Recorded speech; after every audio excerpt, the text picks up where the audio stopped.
मित्रों, आज से आश्विन नवरात्रि प्रारंभ हो रही है।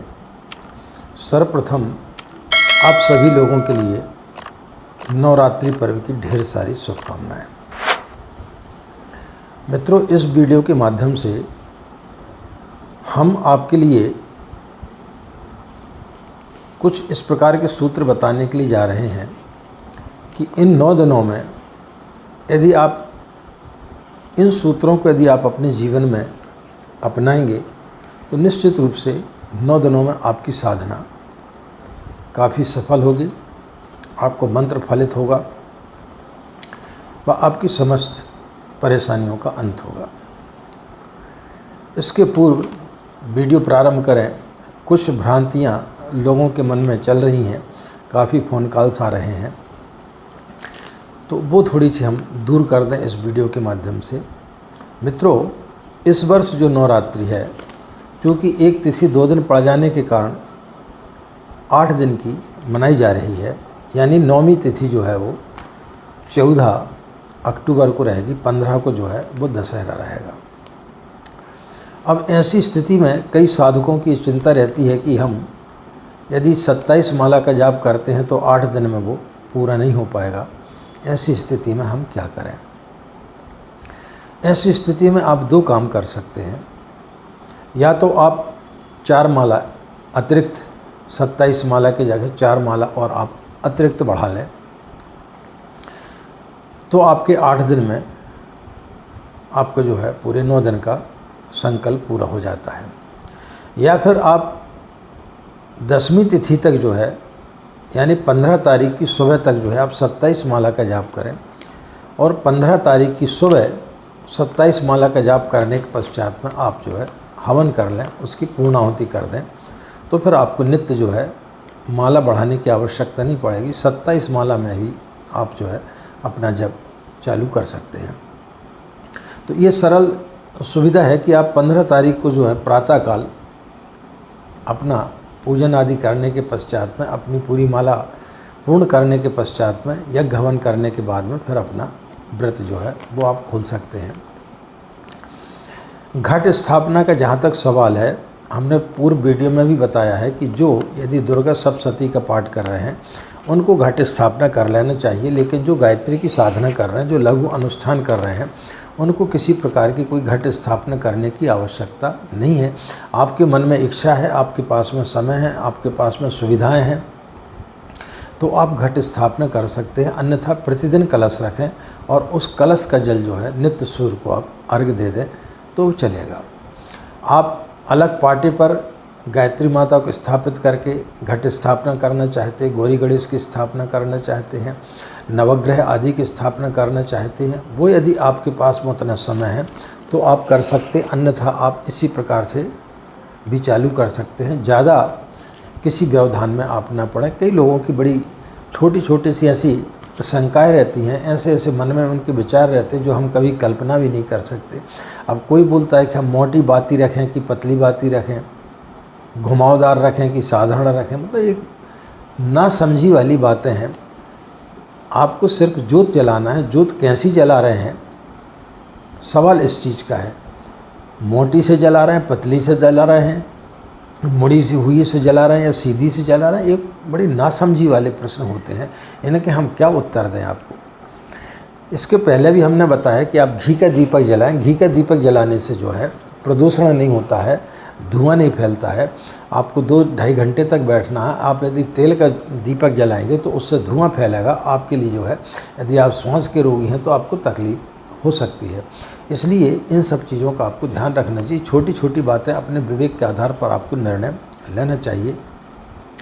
आप कई मंत्रों का जाप करना चाहते हैं तो हमारा तो सिर्फ यही है कि नवरात्रि में आपको सिर्फ यदि गायत्री की साधना कर रहे हैं तो सिर्फ आप गायत्री की साधना करें। एक की साधना करेंगे तो आपको जल्दी सफलता मिलेगी। इधर उधर भटकेंगे तो फिर आपको सफलता मिलने में कठिनाई जाएगी। तो ये तो कुछ सूचना हुई। अब इसके पश्चात में आज हम इस वीडियो के माध्यम से आपको बताएंगे कि आपके 9 दिनों में गायत्री साधना आपकी कैसे सफल हो। राधे राधे, जय श्री कृष्णा। नमस्कार, मैं आचार्य पंडित गिरीश वारोलिया, गायत्री महामंत्र। ओम भूर्भुवः स्वाहा तत्सवितुर्वरेण्यं भर्गो देवस्य धीमहि धियो यो नः प्रचोदयात्। अखण्डमण्डलाकारं व्याप्तं येन चराचरं तत्पदं दर्शितं येन तस्मै श्रीगुरवे नमः।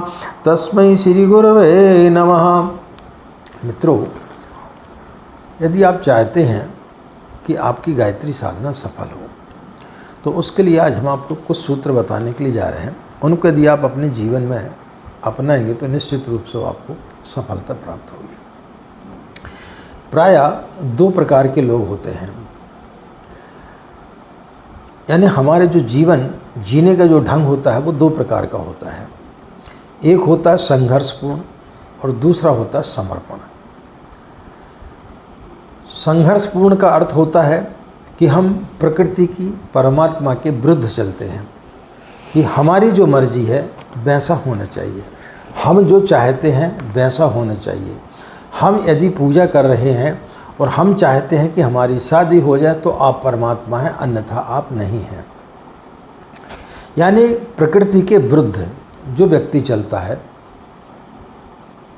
वो संघर्षशील होता है।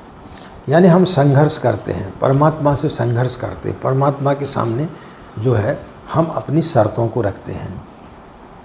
तो एक इस प्रकार का साधक होता है जो संघर्ष की स्थिति में साधना में प्रवेश करता है, वो प्रकृति के विरुद्ध चलता है। तो ऐसा व्यक्ति धार्मिक नहीं हो सकता है। भगवान के समीप हम जब बैठते हैं तो समर्पण की दृष्टि से बैठना चाहिए। जो व्यक्ति समर्पण की दृष्टि से बैठता है, समर्पण का अर्थ होता है जो समग्र की मर्जी से चलता है, जो ईश्वर की मर्जी से चलता है कि हम तेरे समीप बैठे हैं, अब तेरी जो मर्जी, तू हमें जहाँ ले जाना चाहे वहाँ ले जा सकता है। तो इस प्रकार का जो साधक होता है वह धार्मिक होता है। तो हमें इन 9 दिनों में ईश्वर के पास बैठना है तो समर्पण भाव के आधार पर बैठना है कि हाय माँ, हम तेरे समीप बैठे हैं, तेरी जो मर्जी, तेरी जो रजा है वहाँ तू ले जा।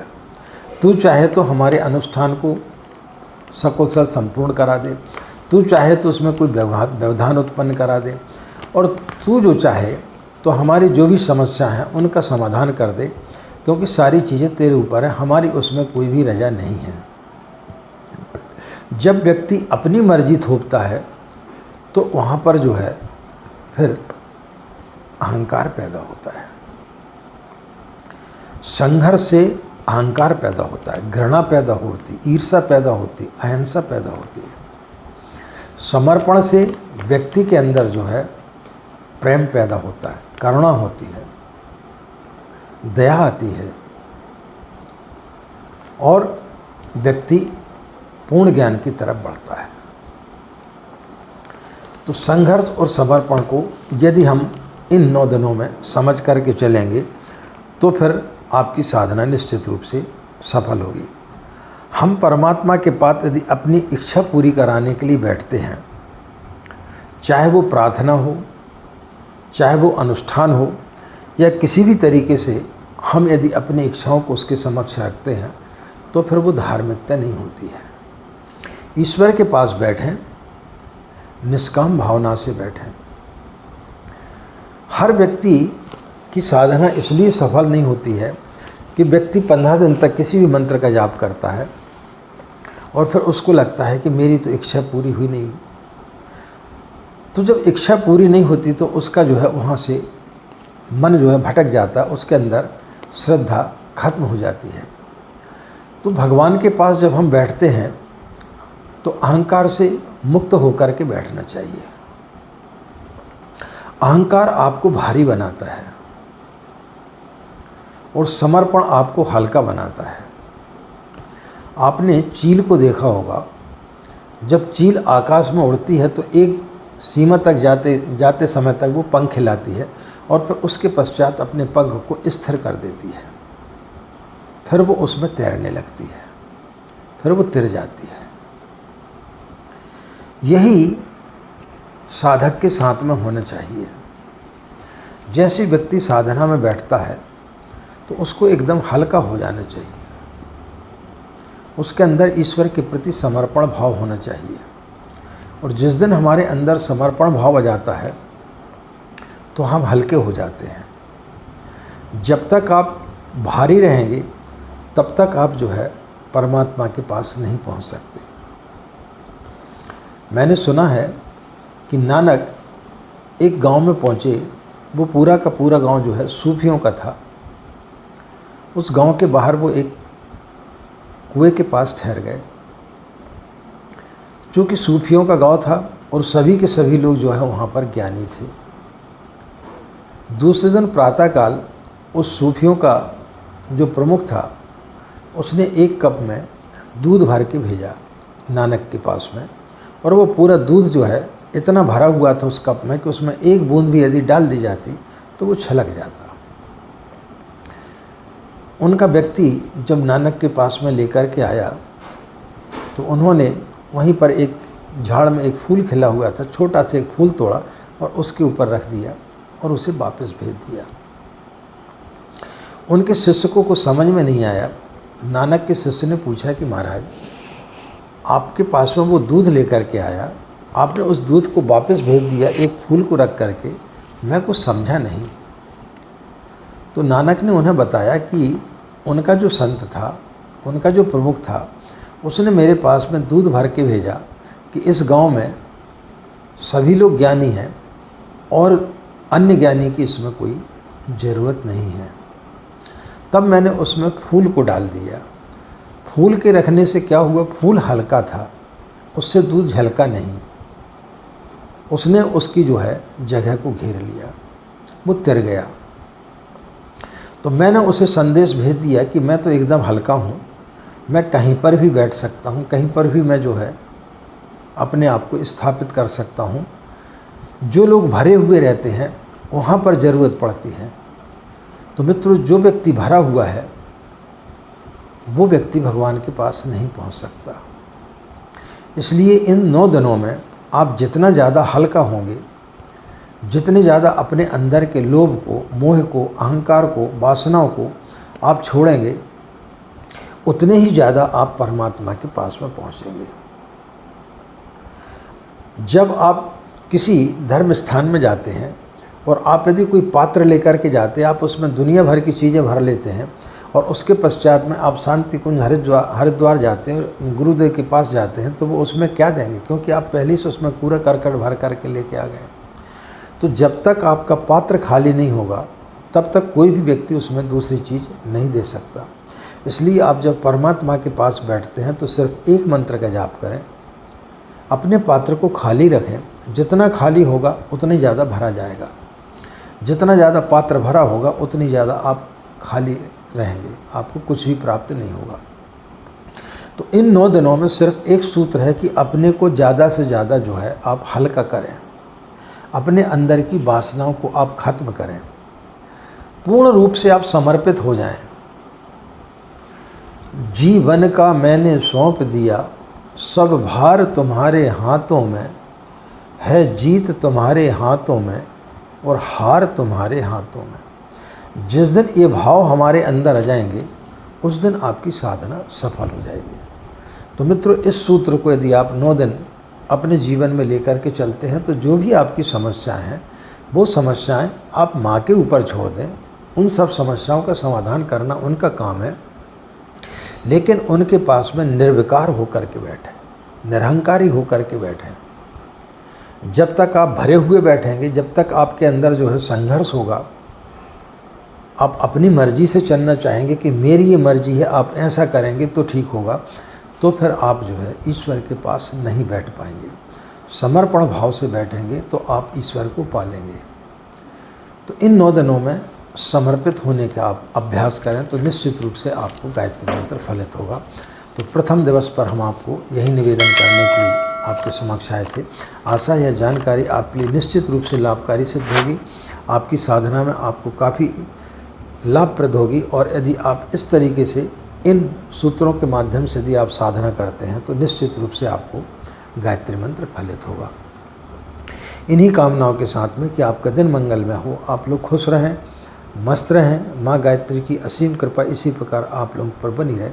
हमें आज्ञा दें। नमस्कार। ओम शांति।